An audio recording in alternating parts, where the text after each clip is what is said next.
I thought I knew everything about my wife and the life we built together, until one small lie unraveled into a storm of betrayal, secrets, and heartbreak. What happened next forced me to fight for my family, my sanity, and a chance to start over. Hannah and I had just celebrated 12 years of marriage, a milestone that felt all the more special given that we'd been sweethearts since we were just 10 years old. Life had always felt like a shared adventure. After high school, I decided to skip college and jump straight into a job as an entry-level draftsman at Wilson Engineering. It wasn't glamorous, but it was steady, and within a year, we tied the knot. A year later, we became parents to twin girls, Lily and Chloe, a whirlwind of joy and chaos that pushed us to grow up fast. Financially, things were tight at first, but careful budgeting and small promotions at work made a big difference. I eventually moved up a few grades in my role, which gave us the breathing room to settle into a modest but comfortable life. We bought a humble home, and though our 2 cars weren't brand new, they were reliable and respectable. Hannah was able to fulfill her dream of being a stay-at-home mom, which we were lucky to afford. With our financial stability, she didn't have to take on work, and together, we embraced the roles we dreamed of as kids. Physically, we both aged gracefully. Hannah, now just over 5 feet tall, carried herself with a slightly fuller figure than when we'd first married. Her dark brown hair, often styled with bangs, reminded me of a young Marie Osmond.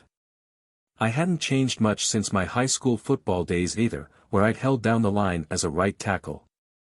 Things took a new turn when Jacob Carter entered the picture. About a year ago, Jacob relocated to Reading from Lancaster and joined Wilson Engineering as a surveyor. It turned out we had history. I remembered playing football against him back in the day. We hit it off immediately, and it wasn't long before Jacob introduced me to his high school sweetheart-turned-wife, Rachel. She was a fiery redhead with a sharp wit, and like Hannah, she had a natural warmth about her.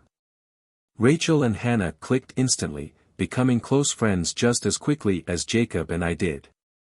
Rachel and Jacob didn't have kids yet, which meant they were always happy to lend a hand watching Lily and Chloe when Hannah and I needed a break. On the flip side, Hannah and Rachel had their own share of fun. Shopping trips, parties, and social club meetings became their thing. Jacob and I used that time to unwind with some TV or talk shop.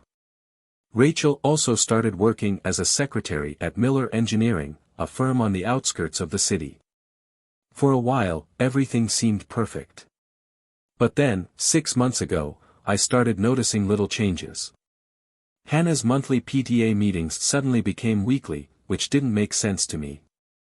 Rachel, despite not having kids, was now dropping by the house almost daily. Then there were the endless Tupperware and Magic Chef parties. They never seemed to buy anything, so what was the point? They joined a book club, but I never once saw Hannah crack open a book. Weekends were increasingly spent shopping, but they rarely came home with more than a couple of small bags. What really stuck out was Hannah's growing collection of fashionable lingerie. She'd always had good taste, but these pieces were different, elegant, eye-catching, yet strangely absent from our life together. I never saw her wear any of it, and I couldn't help but feel uneasy. Bit by bit, these subtle changes started to gnaw at me. Something felt off, but I couldn't quite put my finger on it. I never brought any of this up to Jacob because he didn't seem to notice or care, and I didn't want to stir up any unnecessary drama unless there was a real reason to.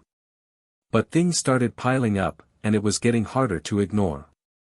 One evening, about an hour after putting Lily and Chloe to bed, Hannah came home from what she called a basket party.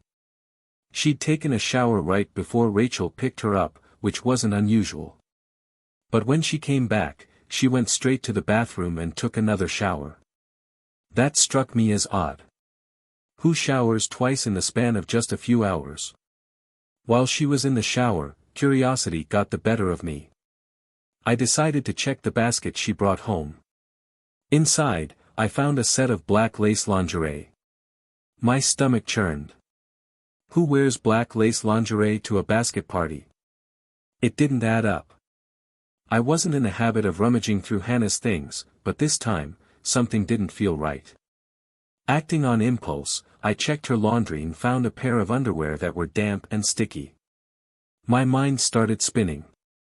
I put them in my pocket, unsure of what to do next.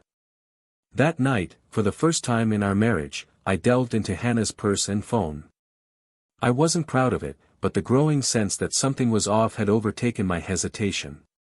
Her phone held the answers, or so I hoped. To my surprise, she hadn't deleted any call logs in the past week. The majority of calls were to Rachel, which was no shock.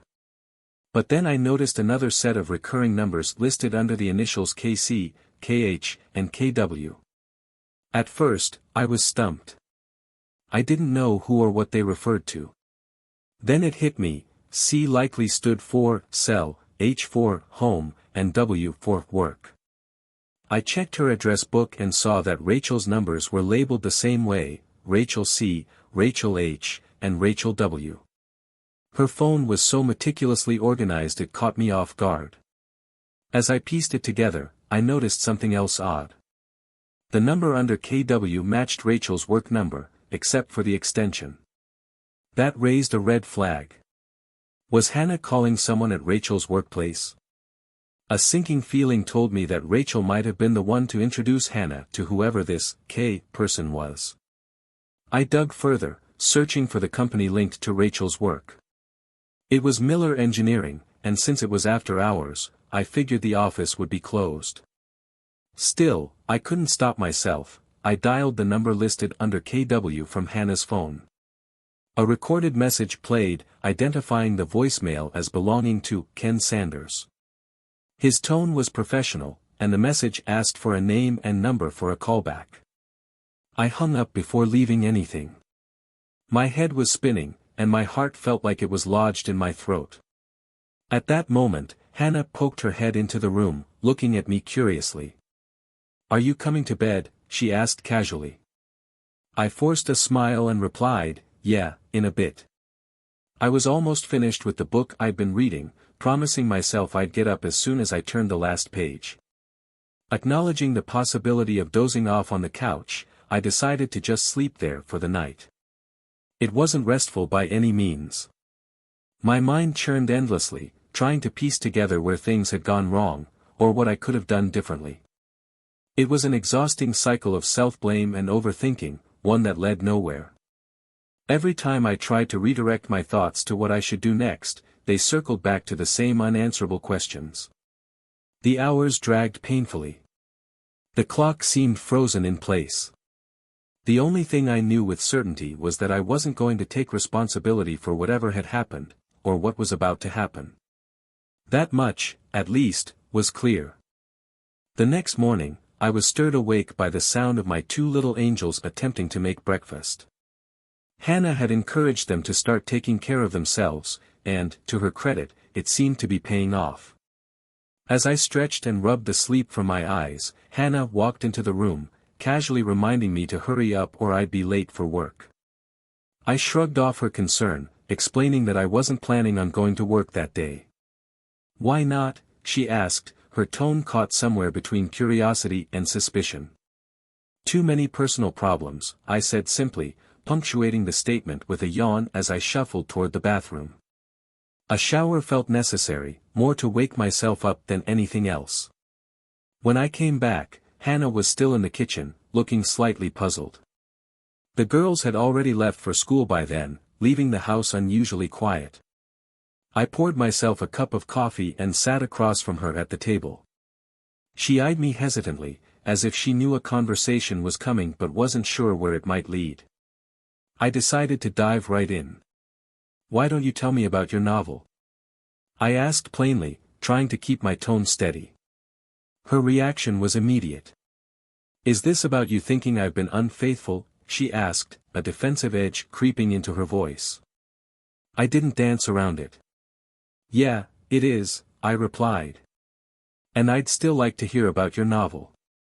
She sighed, leaning back in her chair. 12 years of marriage, and you're suddenly thinking like this?" she asked, exasperation dripping from her words. I refused to let her redirect the conversation.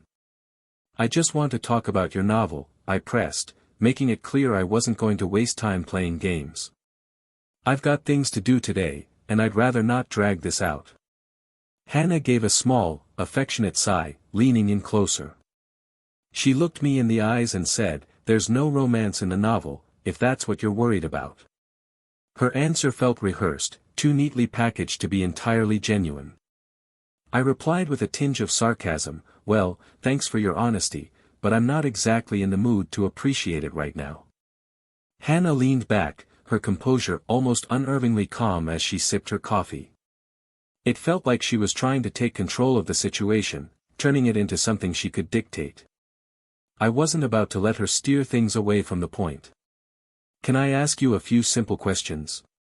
I asked, my tone firm. She hesitated briefly before nodding. "Go ahead."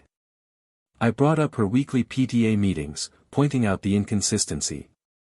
"Why are you attending PTA meetings every Tuesday?" I asked, when the PTA secretary told me they're only held monthly. "She also mentioned you haven't attended a single one in 6 months." Hannah looked taken aback. There was a flicker of confusion in her expression, and she was noticeably less sassy than usual. "I don't understand what you're implying," she said cautiously.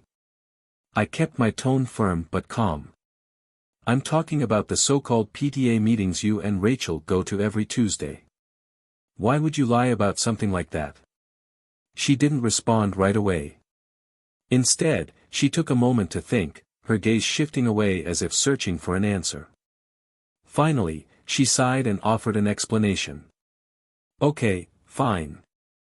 On Tuesday nights, Rachel and I go to Rosie's Cantina for Ladies' Night. They have 2-for-1 margaritas, and we just wanted to unwind.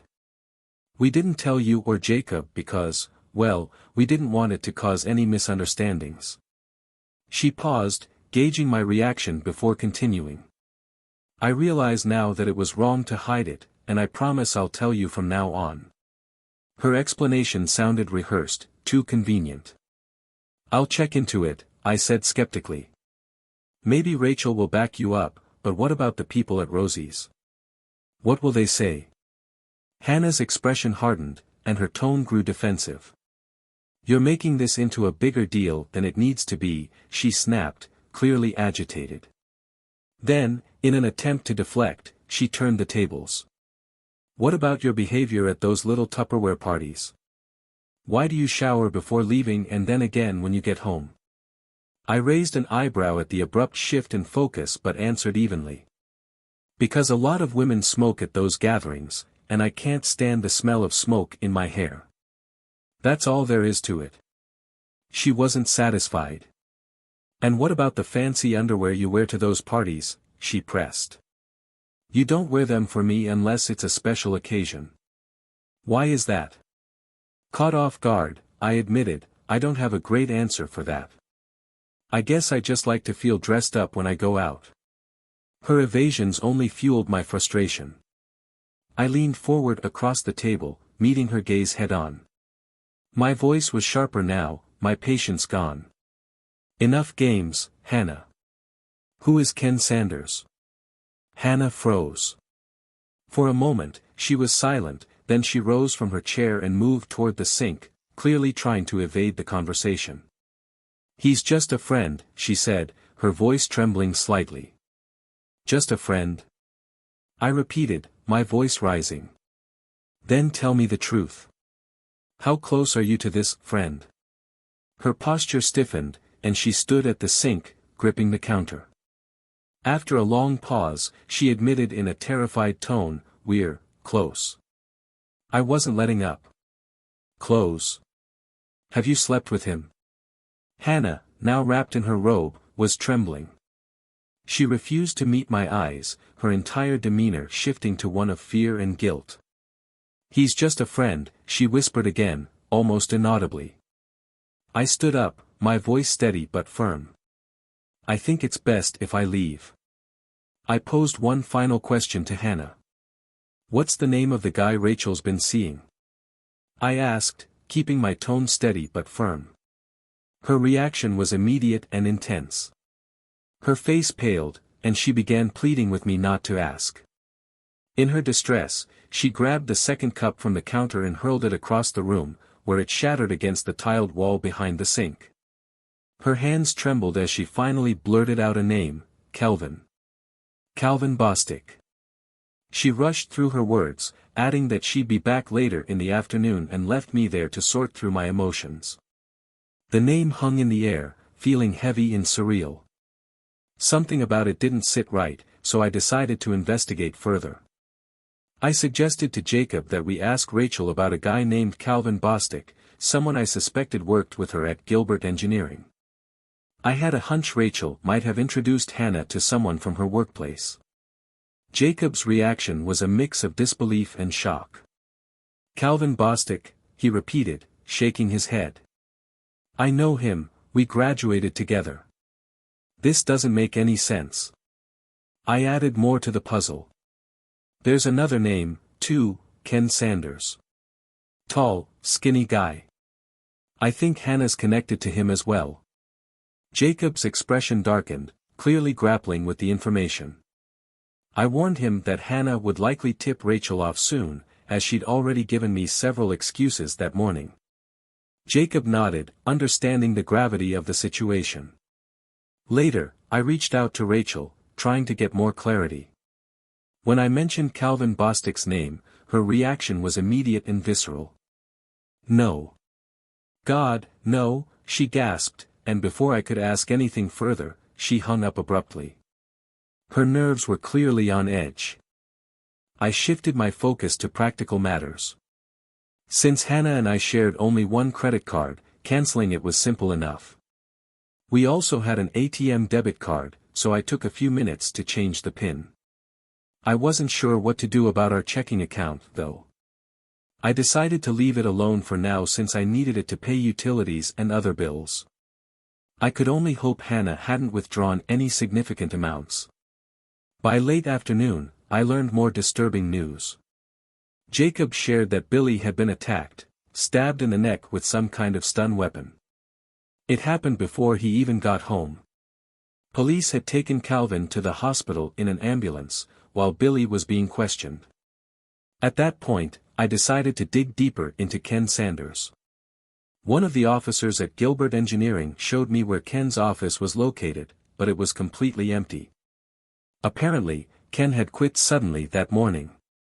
As we passed by Rachel's desk, I noticed it was still set up, suggesting she hadn't left her job. However, her absence that day added another layer of mystery. Using some quick sleuthing, I managed to find Ken's home address. It was a small ranch-style house with no garage, just a white Lexus parked in the driveway. Standing there, I wrestled with the urge to retaliate, to damage his car or property in some way. But I knew better. As tempting as it was, I didn't want to do anything that might be considered criminal. When I approached the house, I noticed the door was wide open. I couldn't resist taking a look inside. While I knew it wasn't right to take anything, part of me justified it by thinking that with the door left open, anyone could have walked in. My anger simmered, but I knew I needed to tread carefully. This situation was spiraling, and I wasn't sure where it would all lead. I decided to make my presence known in a subtle but unmistakable way. I let the air out of just one of Ken's tires. I knew he'd have to empty his entire trunk to access the spare, which would force him to waste time while nervously keeping an eye on the street, likely wondering if I was nearby. The message would be clear, and I could always retrieve the valve cap later. Back home, I had an unexpectedly sobering conversation with my daughters. Lily, who had been particularly observant, admitted that she suspected their mother, Hannah, was cheating on me. Her candid acknowledgement left me stunned. "I'm surprised you even found out," she said bluntly, "you've been way too trusting." Her words stung, but what surprised me even more was Chloe's unexpected gesture of comfort. She placed her small hand on my shoulder and looked up at me, as if trying to console me in the midst of this mess. The whole situation felt surreal, a 12-year-old girl attempting to soothe her father during a family crisis. Things came to a head on a Saturday. Hannah and Rachel had claimed they were heading out to shop at King of Prussia Mall, as they often did. However, a message on Rachel's cell phone contradicted their story. The text, clearly sent while they were together, only added to my suspicion. Temptation got the better of me, and I couldn't resist letting Hannah know I'd acquired Ken's phone. I spelled out a coded message, TAJ, to make my point. With Ken's phone in hand, I spent hours going through its files and folders. While I didn't find any direct emails between Hannah and Ken, I stumbled upon something equally shocking: correspondence between Ken and some old contacts from Lancaster. These emails revealed that Ken had recently applied for and been hired as an engineer for an alternative energy project in Spain. His start date was just 6 weeks away. Apparently, he hadn't informed Gilbert Engineering of his plans yet. While I was certain Rachel knew about his departure, it seemed like no one else at the office did. Ken's readiness to vanish from this situation unsettled me further. His documents for the move were nearly complete, save for one key piece, his passport. I figured he'd manage to replace it, but it would be a race against time if he wanted to stick to his start date. My gut told me he'd prefer to avoid any confrontation that could involve the police. The following morning, I tried to regain some normalcy for the girls.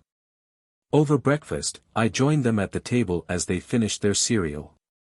There was some light-hearted teasing as I got started on cooking eggs for myself, but the mood turned heavier as it came time for the school bus. Before they left, I decided to address my growing concerns. "I need to talk to you both," I began, my voice steady but firm. "It's possible your mom might try to separate us, maybe even say I'm not fit to be your dad, just to keep custody of you." The weight of my words hung in the air as I saw their small faces process what I'd said. I wanted them to be prepared, no matter what was coming next. I emphasized to my daughters that their happiness was my priority. I assured them I was open to shared custody, as I didn't want to take them away from their mother. However, I made it clear that I wouldn't give up my rights as their father under any circumstances. Later that day, I found myself reflecting on the past while waiting to meet with Jody Mitchell, a name I hadn't thought of in years. Back in high school, Jody had been part of the goth group, a tight-knit circle often ostracized by others, especially athletes like me. Though her current appearance was polished and professional, I couldn't help but remember her distinctive pink hair, black lipstick, and dramatic eye makeup. The sign on her desk read, J. Mitchell, which made me wonder if she had chosen not to marry in the 12 years since high school. Considering everything, I understood why. "John, what can I do for you?" Her voice pulled me out of my thoughts. I stuttered for a moment, then awkwardly commented on how different she looked now. Jody chuckled at my hesitation, easing the tension. Our conversation shifted to more serious matters as I shared my concerns. I explained that I suspected Hannah might be building a case against me, potentially using false accusations or collecting evidence like medical records or police reports. Jody clarified that while their system showed no active records, that didn't mean I was in the clear. She could still be gathering information to use later, she warned. When I expressed skepticism about being set up, Jody reassured me. "I'm not saying you can't win this," she said. "But why do you think your wife would go to such lengths?" Though reluctant at first, I acknowledged the possibility and decided to act preemptively. Given the uncertainty of our financial situation, I paid my lawyer up front in cash to expedite the process. I told him to proceed quickly and simply, even suggesting that Hannah could keep the house since it was worth less than the mortgage. I insisted on joint custody of Lily and Chloe, with the option to seek full custody if it became feasible. I agreed to pay child support but firmly refused to pay alimony. While driving to lunch, Billy called me. He sounded unsettled, mentioning that he tried visiting Rachel at work but couldn't find her. "Not that I wanted to talk to her anyway," he added, making it clear he was ready to move on. On my way to meet with my insurance agent later that afternoon, I received another call, this time from Cameron Wilcox, Hannah's father. He asked if I could come by to help sort things out. "Hannah's really upset, and her mother hasn't been much help," he admitted. He mentioned that the meeting would include him, Hannah, her sister Carla, and me. Though I wasn't entirely sure what they hoped to accomplish, I agreed to be there within 20 minutes. It was a somber gathering, the room heavy with unspoken tension.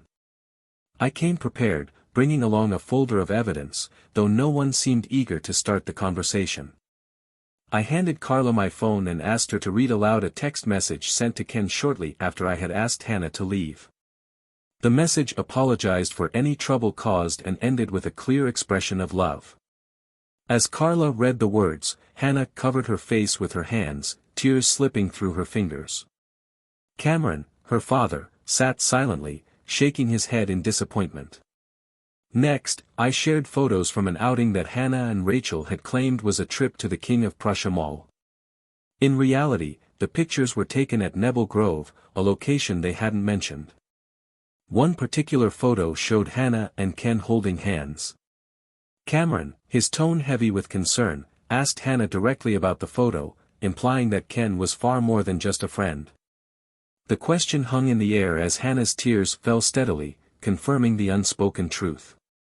Later that evening, as I sorted through more of Hannah's belongings, I stumbled across an envelope containing what I thought were standard documents. But tucked inside was something far more revealing, a family passport. The photograph on it featured Hannah and the girls, Lily and Chloe. I remembered the girls mentioning a trip to get their pictures taken, but I had never imagined it was for something like this. My own passport was conspicuously missing from the envelope. Realizing what this meant, I immediately called Cameron. "Let Hannah know her goods have arrived," I said coldly. "If she wants the passport, she can send Ken to pick it up. I'll only give it to him directly." The pieces of the puzzle were coming together. Hannah's affair with Ken had blossomed when he joined Gilbert Engineering. While Rachel and Calvin were caught up in their own romantic escapades, Hannah and Ken found themselves alone, which eventually led to a full-blown affair. Ken's adventurous stories and promises captivated Hannah, including his proposal of a move to Spain. She had accepted eagerly. However, Hannah's dilemma wasn't about leaving me, it was about leaving the girls. She knew I would never agree to her taking them overseas. To overcome this obstacle, she devised a plan involving Ken, their fabricated trips, and possibly obtaining custody under false pretenses. The next morning, I arrived at the Family Services office early, determined to solidify my case. Jody walked in just as the doors were opening, smiling brightly with a Starbucks cup in her hand. "You just couldn't stay away, could you?" she teased lightly, motioning for me to sit. She apologized for not bringing me coffee as well, but her warm demeanor helped set me at ease. "I think you know I spoke with your daughters yesterday," Jody began, her tone shifting to something more serious. I nodded, offering a faint smile, though I felt momentarily out of my depth. It was the same sensation I'd felt the last time I'd spoken to her, an odd mixture of respect and apprehension. Meanwhile, Billy was working to sort through the fallout of his own ordeal. He spent the morning visiting his bank, insurance company, and lawyer's office, hoping to recover some stability. However, his efforts to hold Gilbert accountable for Ken and Rachel's inappropriate relationship hit a dead end when he learned there was no company policy against fraternization. On his way home, Billy passed by the hospital and saw Calvin being discharged. As Calvin's wife completed the paperwork, she intercepted Billy, thanking him profusely for his assistance. Despite her gratitude, the situation remained fraught with tension. Back at home, I mulled over the morning's revelations. The weight of everything, the betrayal, the scheming, and the uncertainty of the future, pressed heavily on me. Despite everything, I knew I needed to stay focused for Lily and Chloe's sake. No matter how Hannah tried to manipulate the situation, I couldn't afford to let my daughters be caught in the crossfire. "How about 7 tonight?" Jody asked with a warm smile. I nodded, watching as she stood and headed to her car. Halfway there, she paused and looked back, a positive sign. I smiled, and to my surprise, she smiled back. That evening, Jody visited as planned and spent considerable time with Lily and Chloe. Meanwhile, Billy and I busied ourselves at his house, systematically removing anything that belonged to or reminded him of Rachel. It felt like a cathartic process for him, a way to start fresh. Jody began frequenting our home several times a week, not only spending time with the girls but also helping my mom. I noticed, though, that she seemed to be avoiding me directly, which made me wonder if she was unsure about where we stood. One evening, while the girls were sound asleep, Jody playfully suggested a game, something light-hearted to ease the tension. She challenged me to find her tattoos, keeping our voices low to avoid waking the twins. The fourth tattoo, hidden in a secluded spot, caught me by surprise. I admired her, both for her boldness and the quiet intimacy of the moment. By the time she left, slipping out before the girls woke, I suspected they might have been aware something had happened, though they didn't say a word. Meanwhile, I instructed my lawyer, hastily picked from the phone book, to finalize and deliver the divorce papers to Hannah, who was still staying with Carla. The papers were delivered without issue, but there was no response from her. Weeks passed without acknowledgement, leaving me in an uneasy limbo. Life continued, though not without its challenges. My mom, always pragmatic, stepped in to help when financial strains began taking their toll. She suggested I use a portion of my inheritance, originally meant for my father's medical expenses, to start a business. She saw it as an investment in my future and possibly hers as well. With Billy by my side, we launched a small surveying business 3 months later. My drafting skills, honed over years, expanded into designing structures, giving us an additional source of income. 1 week into the girls' new semester at school, Hannah visited unexpectedly. Lily and Chloe had believed they were going to the guidance counselor's office but instead found themselves facing their mother. The encounter left them rattled, but they seemed more relieved than upset when it ended without incident. That night, we stayed at a local Holiday Inn to regroup, and I focused on keeping things light for their sake. By the next morning, the girls welcomed me with open arms, their smiles brighter than ever. Though they didn't voice it, their joy at having me around was unmistakable. A year later, life had settled into a comfortable rhythm. The business was thriving, the girls were happy, and we were healing as a family. Unfortunately, that year also brought sorrow when my father passed away. My mom considered moving to Florida to live with her sister but hesitated, unwilling to leave Lily and Chloe. The twins adored her and thought she should stay, a sentiment I quietly shared. As for Hannah, she had moved on. Cameron informed me that she occasionally called from her new job at a travel agency in Barcelona.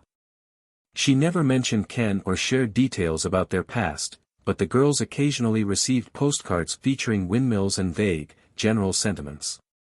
It was a peculiar gesture, more puzzling than comforting. Jody and I quietly married in Maryland a year later, choosing simplicity over spectacle. Not long after, she was expecting our first child. Lily and Chloe, now more secure in our family dynamic, were as thrilled as I was.